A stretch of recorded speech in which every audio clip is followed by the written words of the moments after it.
कार्यक्रमाला कोण मंत्री, कार्यक्रमाला कोण जिल्हा परिषदेचे सीईओ, कार्यक्रमाला कोण कलेक्टर, सगळे मी सांगितलं मंत्री होते. पण मी सांगितलं प्रोटोकॉल काही असेल, पत्रकार दिनाच्या कार्यक्रमामध्ये संपादक शेवटी होतो. मंत्र्यांचं भाषण झालं, मी उभा राहिलो. म्हटलं मला असं लक्षात आलं की ते सीईओ असं म्हणाले जिल्हा परिषदेचे की पत्रकार खूप चांगले आहे, कलेक्टर म्हणले पत्रकार खूप चांगले आहेत, एसपी म्हणले पत्रकार खूप चांगले आहेत, मंत्री म्हणले पत्रकार खूप चांगले आहेत. मी संपादक म्हणून सांगतो काहीतरी गडबड आहे. सगळे व्यवस्थेला तुम्ही चांगले कसे काय वाटता? तुम्ही डोळ्यात खोकलंच पाहिजे, अंकुश असला पाहिजे. तुम्हाला वाटतं नाही, लक्षात घ्या, रेव्हेन्यू मॉडेल तुमच्या येतच मला पण कळतं.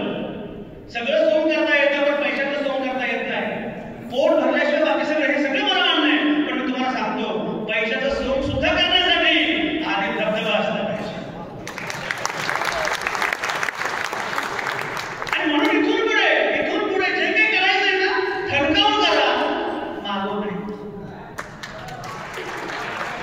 आणि काय लक्षात घ्या, आपला केंद्र सर्वसामान्य माणूस पण माझ्या सांगा म्हणजे सुरुवात झाली केसरीमध्ये. मी पुण्यात शिकलो जगणारे सर, आणि केसरी नावाचे खूप छान दैनिक आजही आहे, तेव्हा तर ते अत्यंत प्रभावी दैनिक होते. संदीप तुम्हाला गप्पा सांगतो, त्या दैनिकाची सुरुवात केली आणि सुरुवात केल्यानंतर एके दिवशी मला एक फोन आला. मला फोन आला म्हणजे टेबलवर फोन खणखणला. तेव्हा मोबाईल नव्हते किंवा बाकी काही प्रकार नव्हता, त्यामुळे टेबलवरचा फोन खणखणला. मी तो फोन घेतला. केसरीचं कार्यालय का? आजचं पान ते कोणी लागलंय? म्हटलं आता मला भाऊ नाही, पण तुम्हाला काय विचारायचंय? हे शीर्षक कोणी दिलंय? म्हटलं का काय झालं? ते अशोक आहे. तुम्ही ते रस बघितलंय? ते रस पण आहे दीर्घ आहे. ऐका पुढे, तुम्हाला वाटलं असेल तो शब्द तत्सम आहे, तो तत्सम नाही, तद्भव आहे. त्याच्यानंतर कुठल्याही शब्दाचं वेलांटी उतार देताना तो काय मला कोण आठवायचा. माझ्या लक्षात असं वाचकांचा अंकुश फार महत्वाचा असतो, सर्वसामान्यांचा अंकुश फार महत्वाचा असतो. आणि हा अंकुश फक्त भाषेपुरता नाहीये, हा अंकुश कंटेंटचा पण आहे, हा अंकुश आशयाचा पण आहे. सर्वसामान्य म्हणजे लक्षात घ्या, सर्वसामान्य माणूस दिसला पाहिजे वर्तमानपत्रामध्ये, दिसला पाहिजे माध्यमात. आनंद काय होतं माहिती? आनंद काय होतं? जाहिरातीच्या दरम्यानची जागा म्हणजे बातमी. मला एक म्हटला, सर आता जर्नलिझम सोडलं आणि PR करतो. म्हटलं बरं, तू बाहेर जाऊन PR करतो, बाकीचे आत जाऊन PR करतो. माझा मुद्दा असा आहे की या प्रकारे होत असताना सुद्धा मला पत्रकारितेबद्दल अत्यंत आश्वासक वाटतं, अत्यंत प्रॉमिसिंग वाटतं. त्याचं कारण असं आहे की हीच ती स्पेस, हा तो अवकाश आहे की ज्या अवकाशामध्ये आपण वेगळ्या प्रकारचं काम करू शकतो, आपण वेगळ्या प्रकारची भूमिका मांडू शकतो. फक्त त्यासाठी एकच गोष्ट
पण तुकारामाच्या गाथेची तेव्हा भीती वाटली, कारण तुकारामाची गाथा हे तुकारामाचं तेव्हाच मीडिया हाऊस होतं. आणि तुकाराम तेव्हा जे म्हणत होता तेव्हा भीती वाटायची मंबाजींना. आता मंबाजी तुकारामाच्या वेशामध्ये येऊ लागलेली आहे. अशा वेळी आपल्याला भूमिका घ्यावी लागेल. आणि बाबासाहेब आंबेडकरांनी जेव्हा मूकनायक नावाचं दैनिक सुरू केलं, मूकनायक नावाचं साप्ताहिक नियतकालिक सुरू केलं, तर मूकनायकच्या शिरोभागी बाबासाहेबांनी एक अभंग वापरला तुकारामांचा.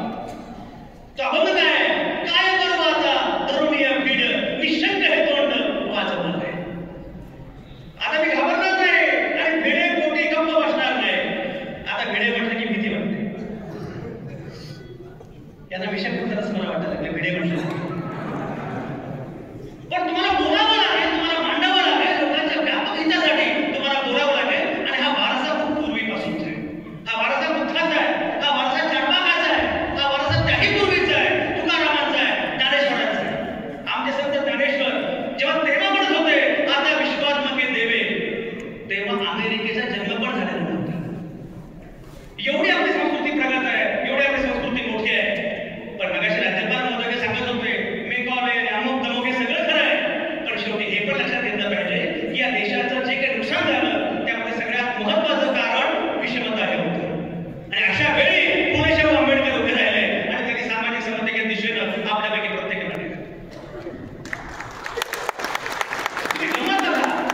पुणे असो, शाहू असो, आंबेडकर असो, नेहरू असो, गांधी असो, सगळ्यांचं एक वैशिष्ट्य आहे. प्रत्येकानं वर्तमानपत्र किंवा नियतकालिक चालतं. आपला तो वारसा सांगायचा आहे. सरकारचे डोके ठिकाणावर आहे का हे ठिकाणी तेव्हा विचारलं की आपल्याला आजही तेच करायचं आहे. आणि सरकार कोणी असू दे, सरकार कोणी असल्यामुळे काही फरक पडत नाही. तुम्हाला गप्पा सांगतो, जेव्हा महाविकास आघाडी सरकार आलं 2019 मध्ये, उद्धव ठाकरे मुख्यमंत्री होते, तेव्हा मी औरंगाबादमध्ये एका दैनिकाचा राज्याचा मुख्य संपादक होतो, दिव्य मराठीचा. आणि कोरोनाच्या कालावधीमध्ये संदीप बराच गोंधळ झाला. आणि या कोरोनाच्या लोकांचे मारेकरी कोण अशा प्रकारे आम्ही सगळं पान केलं. पान केल्यानंतर तेव्हाच्या गृहमंत्र्यांनी आणि तेव्हाच्या पालकमंत्र्यांनी दिव्य मराठीच्या विरोधात माझ्या विरोधामध्ये FIR दाखल केली की तुम्ही हे बरोबर करत नाही. तेव्हा देवेंद्र फडणवीस मला भेटले, तेव्हा ते विरोधी पक्ष नेते होते. आणि देवेंद्र फडणवीस मला म्हटले साहेब काळजी करू नका, मी तुमच्या बाजूने. मी त्यांना म्हटलं तुम्ही माझ्या बाजूला आहात की नाही मला माहिती नाहीये, पण तुम्हाला कळलं ना मी कोणाच्या बाजूला आहे. मुख्यमंत्री तुम्ही असाल का मुख्यमंत्री ते असो, माझी जबाबदारी एकच आहे की लोकांची बाजू घेणं. प्रॉब्लेम तुम्हाला सांगू का, कधीतरी मी लंडनला गेलो आणि लंडनला गेलो माझ्या लक्षात असा एका ठिकाणी आम्हाला काहीतरी जेवायचं होतं. तिथे मील डील नावाचा प्रकार असतो. मील डील म्हणजे काय, सँडविच सोबत काहीतरी पिझ्झा सोबत काहीतरी कोक आणि मग 3-8 पाव अमुक 12 पाव मला हवं ते डील घ्यायचे.